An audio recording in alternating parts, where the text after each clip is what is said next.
Good morning, students. Welcome all of you in Shiva Education Channel. Today we will learn about the probability of 10th class mathematics exercise 15. प्यारे बच्चों, first of all हम probability का basic concept पढ़ेंगे. Probability होती क्या है? Probability means होता है चांस. जैसे आप कोई क्वाइन को उछालते हैं ऊपर, हेड और टेल आने की दो ऑप्शंस आती हैं. ठीक है, तो दो चांस होते हैं उसके, हेड भी हो सकता है और टेल भी हो सकता है. यहां से आपको 5 नंबर का क्वेश्चन आते हैं, 3, 2 और 1. 6 नंबर के क्वेश्चन बनते हैं. 1 नंबर का क्वेश्चन आता है, 3 नंबर का आता है और 1 2 नंबर का आता है. तो सभी बच्चे जो हैं प्रोबेबिलिटी का फार्मूला याद करेंगे. प्रोबेबिलिटी का फार्मूला होता है number of favourable outcomes upon total number of possible outcomes. Favourable जो आपको चाहिए वो, और टोटल जो बनती हैं आउटकम्स वो आपने नीचे लिखनी है. दूसरा फार्मूला है probability of event plus probability of not event is equal to 1. अगर आपने इवेंट की प्रोबेबिलिटी निकालनी है तो 1 minus probability of not event होगा. अगर आपने नॉट इवेंट की प्रोबेबिलिटी निकालनी है तो 1 माइनस प्रोबेबिलिटी ऑफ इवेंट होगा. उसके बाद मेन इंपॉर्टेंट जो लाइन है, probability of event which is impossible to occur. क्या मतलब हुआ इसका? बोलता है probability of event which is impossible to occur. बोलता है उस इवेंट की प्रोबेबिलिटी जो इम्पॉसिबल है. ठीक है, जो इम्पॉसिबल असंभव है उसकी प्रोबेबिलिटी 0 के बराबर होती है. ठीक है, और probability of event which is sure to occur, और जो प्रोबेबिलिटी जो है इवेंट की जो श्योर होगा उसकी प्रोबेबिलिटी 1 होती है. तो नेक्स्ट हम पढ़ेंगे, जैसे आपका क्वेश्चन नंबर 1 है एक्सरसाइज 15.1. जैसे complete the following statement. Complete the following statement में आपको पता है क्या दिया हुआ है. बोलता है the probability of event plus probability of the event not E. ठीक है, नॉट ई वो किसके बराबर होती है? ये फार्मूला मैंने अभी आपको करवाया.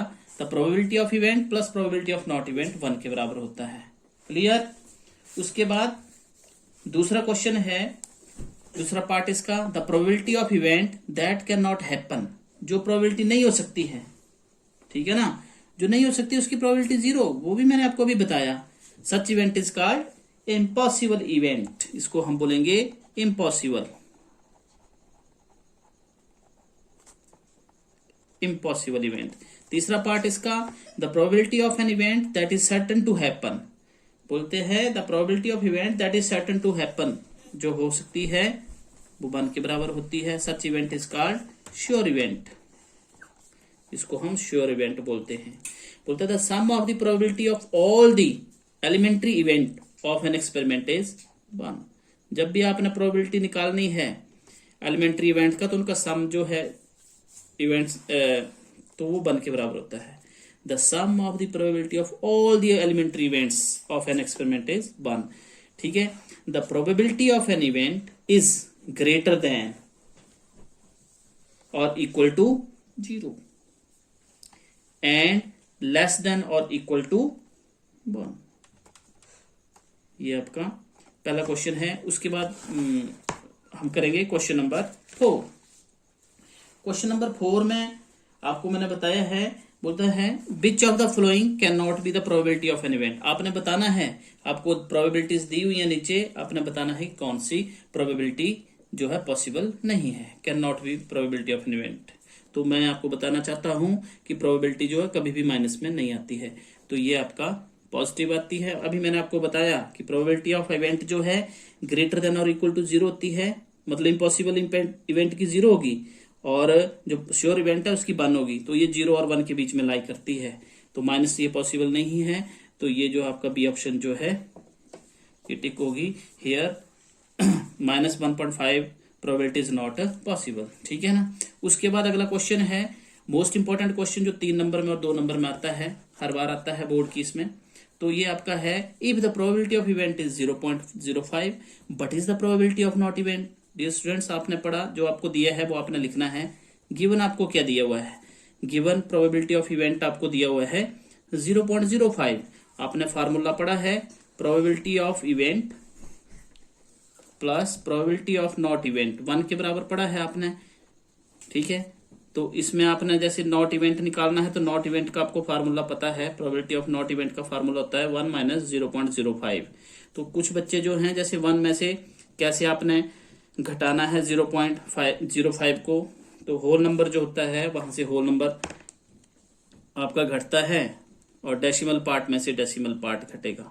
यहाँ पे 10 बनेंगे, यहाँ पे आ जाएगा आपका ये 9, ये आपका आंसर आ जाता है 0.95। जब भी आप क्वेश्चन करेंगे तो उसका एडिशन और सब्ट्रैक्शन जो भी आपने करना है वो साथ में होना चाहिए, तभी आपको पूरे मार्क्स मिलते हैं। तो ये आपका आंसर आता है। उसके बाद अगला क्वेश्चन है क्वेश्चन नंबर 6 आपका। इसमें देखो बिल्कुल आसान क्वेश्चन है। बोलता है bag contains lemon flavoured candies only. ठीक है, बोलता है एक बैग में लेमन टेस्ट की टॉफियां हैं, केवल एक बैग में केवल लेमन टेस्ट की टॉफियां हैं। बोलता Malini take out 1 candy without looking into the bag. Malini जो है बैग को बिना देखे हुए वहां से एक उसने कैंडी निकालनी है। तो what is the probability that it take out, she takes out an orange flavour candies. तो बिल्कुल आसान क्वेश्चन है ये, ठीक है ना।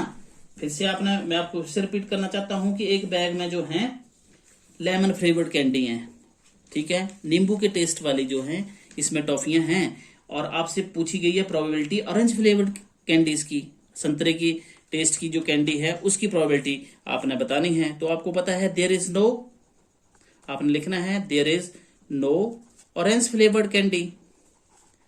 ऑरेंज फ्लेवर्ड का मतलब ऑरेंज की टेस्ट की जो कैंडी है नहीं है इसमें।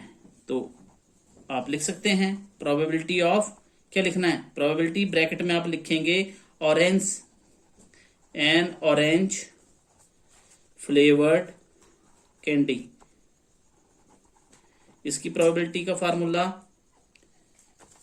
ये आप करेंगे orange flavoured candy, number of, आपने लिखना है number of orange flavoured candies upon total number of candies, total number of candies. तो आपको पता है कि बैग में तो एक ही कैंडी है, टोटल नंबर आपके पास कैंडीज कितनी हुई 1, लेकिन उसमें number of orange flavoured candy तो आपके पास 0 है, ऑरेंज फ्लेवर्ड की तो है नहीं उसमें, तो 0.1 किसके बराबर आ जाएगा, 0 के बराबर आपका आंसर आ जाएगा। बिल्कुल आसान क्वेश्चन है। जब आपने निकालनी ऑरेंज फ्लेवर्ड है, आपके पास है नहीं, तो उसकी इम्पॉसिबल इवेंट हो गया, तो उसकी प्रोबेबिलिटी 0 के बराबर होगी। क्लियर होगी बात। तो probability of getting orange flavoured candy is equal to 0। उसके बाद अगला पार्ट है इसका लेमन फ्लेवर्ड कैंडी। तो यहां पे आपने लिखना है number of lemon flavoured candies कितनी है, number of lemon flavoured candies कितनी है आपके पास लेमन की। तो अब बैग में तो एक ही है, तो एक ही लिखनी है। अब आपने प्रोबेबिलिटी लेमन की निकालनी है। लेमन फ्लेवर्ड कैंडी किसके बराबर आएगी, यहां पे भी आप फार्मूला लगाएंगे, नंबर ऑफ, आप स्पेलिंग पूरी लिखेंगे लेमन की, लेमन मैं शॉर्ट में लिख रहा हूं लेमन फ्लेवर्ड कैंडीज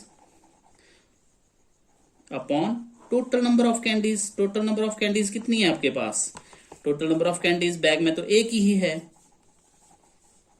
तो ये आपका बन गया लेमन फ्लेवर्ड की 1 है, टोटल 1 है, तो आपका आंसर 1 आ जाएगा। क्लियर, बिल्कुल आसान क्वेश्चन है। जो आपसे पूछा है वो श्योर इवेंट में जो हैपन हो सकता है उसकी प्रोबेबिलिटी 1 होती है, और इम्पॉसिबल इवेंट में आपकी 0 होगी। तो ये आपका दूसरा पार्ट था। उसके बाद क्वेश्चन नंबर 7 हम करने जा रहे हैं। बोलता है it is given that, question को आपने अंडरस्टैंड करना अच्छी तरह से। अगर आप क्वेश्चन पढ़ के अंडरस्टैंडिंग होगा आपको तो आप क्वेश्चन सॉल्व नहीं कर पाएंगे। It is given that in A group of 3 students the probability of 2 students not having same birthday is 0.992। ठीक है, तो इस क्वेश्चन में आपको दिया गया है 3 विद्यार्थियों का ग्रुप है, उसमें जो प्रोबेबिलिटी 2 स्टूडेंट्स हैं जिनका बर्थडे सेम है उनकी प्रोबेबिलिटी 0.992 के बराबर है। तो what is the probability that the students have the same birthday. ठीक है, तो इसमें आपको बताया गया है एक ग्रुप में 3 विद्यार्थी हैं और 2 विद्यार्थी जिनका बर्थडे सेम नहीं है, प्रोबेबिलिटी ऑफ नॉट इवेंट वो आपके पास 0.992 के बराबर है। तो आपसे पूछा गया है कि what is the probability of the student have the same birthday. Same birthday के लिए आपने निकालनी है। तो ये आप इसका सोल्यूशन में हम कर रहे हैं। आपको पता है कि प्रोबेबिलिटी ऑफ इवेंट, दो बातें मैंने बताई थी आपको फार्मूला पहले ही, प्रोबेबिलिटी ऑफ इवेंट और probability of not event. Same birthday के लिए आप प्रोबेबिलिटी ऑफ इवेंट लगाएंगे। आपको क्वेश्चन है द प्रोबेबिलिटी लेट ई क्या है, ये इवेंट है जो ये शो कर रहा है कि सेम बर्थडे है, ठीक है ना। और नॉट इवेंट आपको दिए गए हैं, तो प्रोबेबिलिटी ऑफ नॉट इवेंट आपको दिया हुआ है 0.992, ये आपको गिवन है, ये आपने लिख देना है। यहाँ पर गिवन हम शॉर्ट में करेंगे, आपको अंडरस्टैंड होना चाहिए, बाकी लिखने की कोई जरूरत नहीं है। उसके बाद प्रोबेबिलिटी ऑफ इवेंट मतलब 2 स्टूडेंट्स हैविंग सेम बर्थडे, वो आपने निकालना है, ठीक है ना। तो आपको पता है क्वेश्चन, आपको पता है कि आपने निकालना है, ये फार्मूला आपको आपने पढ़ा है। सबसे पहले मैंने आपको बताया है प्रोबेबिलिटी ऑफ इवेंट किसके बराबर होता है, 1 minus probability of not event. तो आपने करना है 1 माइनस 0.992, ठीक है। अब कैसे इसको सब्ट्रैक्ट करेंगे, डेसिमल के 3 पॉइंट स्थान हैं, तो आपने 1.000 इसको लिखना है माइनस 0.992, आप ऐसे इसको सब्ट्रैक्ट करेंगे। यहाँ पे 10 बनेंगे, यहाँ पे 9 और ऐसे 10 में से 2 घटाएंगे तो 8 आएंगे, 9 में से 9 घटाएंगे तो 0 आएगी, आपके पास आंसर आ जाएगा 0.008। तो यहाँ पे आपने लिखना है देयरफॉर, जो आपसे पूछा है वो लास्ट में आप जरूर लिखेंगे। Therefore the probability of the 2 students having same birthday is equal to, therefore the probability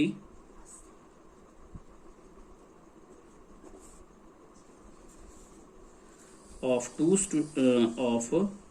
students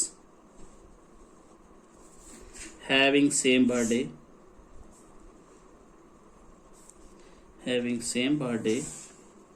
is, आप लिख देंगे 0.008, आंसर आपका आ जाएगा।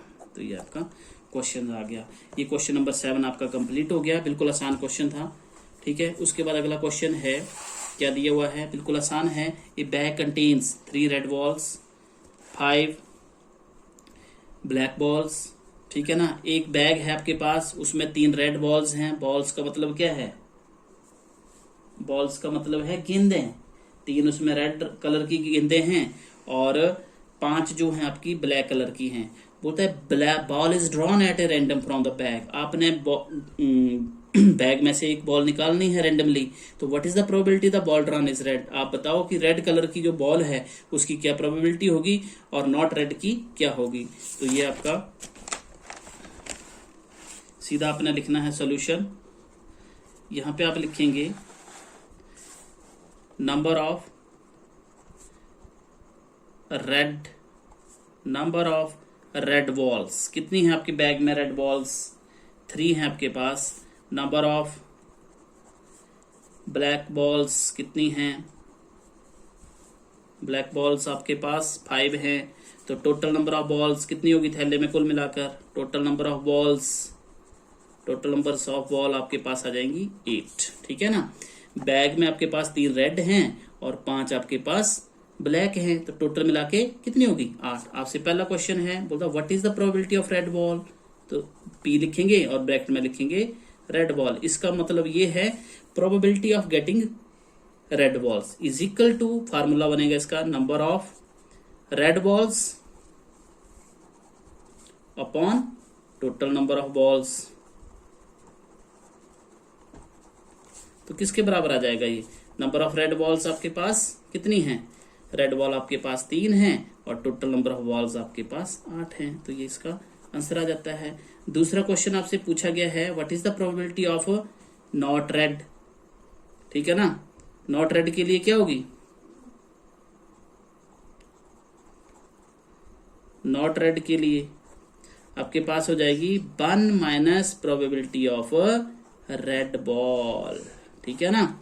आपको पता है नॉट वाला जब केस आएगा तो फार्मूला नंबर 2 लगेगा आपके पास, probability of event plus probability of not event is equal to 1 के बराबर।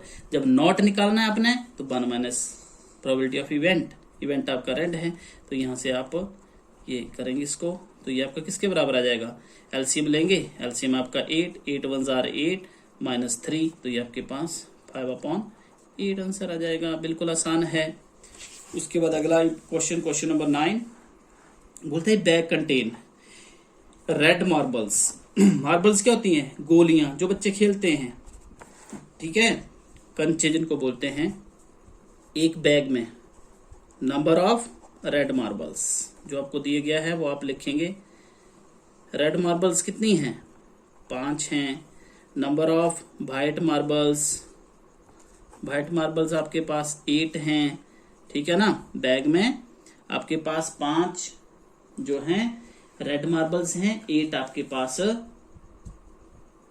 वाइट मार्बल्स हैं, एंड उसके साथ आप 4 ग्रीन मार्बल्स भी हैं। एंड यहां पे मैं लिख देता हूं, एंड 4 ग्रीन मार्बल्स, ये मैंने लिखा नहीं था। ठीक है ना। 1 marble is taken out of the bag randomly, ठीक है, बॉक्स में से निकालनी है अपने, सॉरी बैग नहीं बॉक्स है इसमें। तो what is the probability the marble taken out will be? Number 1 red, number 2 white, number 3 not green. जब भी आपने नॉट ग्रीन निकालनी तो पहले आपको ग्रीन की निकालनी पड़ेगी, तब नॉट ग्रीन निकलेगा। ठीक है ना। उसके बाद नंबर ऑफ आपने लिखना है green balls, sorry green marbles, किसके बराबर? 4। तो टोटल नंबर ऑफ मार्बल्स कितनी हो गई? टोटल नंबर ऑफ मार्बल्स आपके पास, टोटल कर देना इसके पास, 8 4 12, 12 और 5 17, आपके पास 17 मार्बल्स होगी टोटल। आपसे प्रोबेबिलिटी पूछी है पहले रेड बॉल की, तो पी रेड लिखना आपने। क्या फार्मूला हो जाएगा इसका? नंबर ऑफ रेड मार्बल्स, या जो ऐसे लिखना चाहते हैं वो ऐसे भी लिख सकते हैं, number of favourable outcomes upon total number of outcomes. Number of red marbles upon total number of marbles किसके बराबर आ जाएगा? अभी देखो इसके बाद आपके पास ये आ जाएगा। रेड कितनी है आपके पास? 5, और टोटल आपके पास 17 है, तो इसका आ गया आपका पहले का आंसर आ गया 5/17। दूसरा पार्ट है इसका, बोलता है probability of white, P white लिखना आपने। इसका फार्मूला क्या होगा? Number of white marbles upon total number of marbles.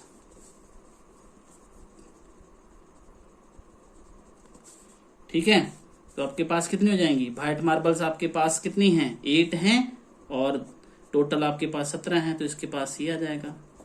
उसके बाद नॉट ग्रीन की क्या होगी? 1 माइनस प्रोबेबिलिटी ऑफ ग्रीन, ये मैंने आपको पहले बताया है। तो पहले आपने प्रोबेबिलिटी ऑफ ग्रीन निकालनी है।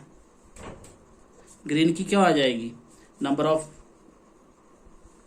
Number of green marbles upon total number of marbles. Formula साथ में लिखना है। कितने आगे? ग्रीन कितनी है? 4 है आपके पास, टोटल कितनी है? 17, तो ये आपकी ग्रीन की आ गई। अब नॉट ग्रीन के लिए क्या निकालना है अपने? नॉट ग्रीन के लिए आ जाएगी फार्मूला वही नॉट इवेंट वाला, 1 माइनस प्रोबेबिलिटी ऑफ ग्रीन। तो किसके बराबर आ जाएगा ये? 1 माइनस 4/17। एलसीएम लेंगे, किसके बराबर आ जाएगा? 17 1 + 17 माइनस 4, 13/17, ये आपका आंसर आ जाएगा। बिल्कुल आसान क्वेश्चन है। उसके बाद अगला क्वेश्चन है, ए पिगी बैंक कंटेन्स 150 पैसे कॉइन्स। पिग्गी बोलते हैं, पिग्गी बैंक बोलते हैं बुगनी को। सभी छोटे बच्चे जो हैं बुगनी में पैसे इकट्ठे करते हैं, बोलते हैं पिग्गी बैंक में 150 पैसे कॉइन है, मतलब 50 पैसे के सिक्के जो है 100 है, ये मतलब वो इसका।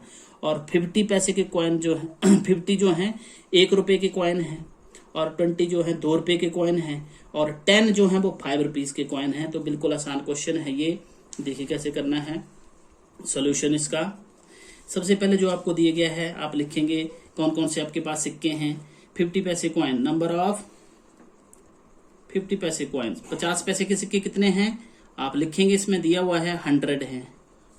उसके बाद नंबर ऑफ 1 रुपी कॉइन कितने हैं आपके पास? 50 हैं। उसके बाद यह है नंबर ऑफ 2 रुपीज कॉइन, कितने आपके पास? 2 रुपए के कितने सिक्के हैं? 20 सिक्के हैं जी। उसके बाद आ गया आपका 10 रुपए के कितने सिक्के हैं? नंबर ऑफ 10 रुपीज कॉइन किसके बराबर कितने हैं आपके पास? ये है आपके पास 10। तो टोटल नंबर ऑफ कॉइन्स कितने आ गए आपके पास?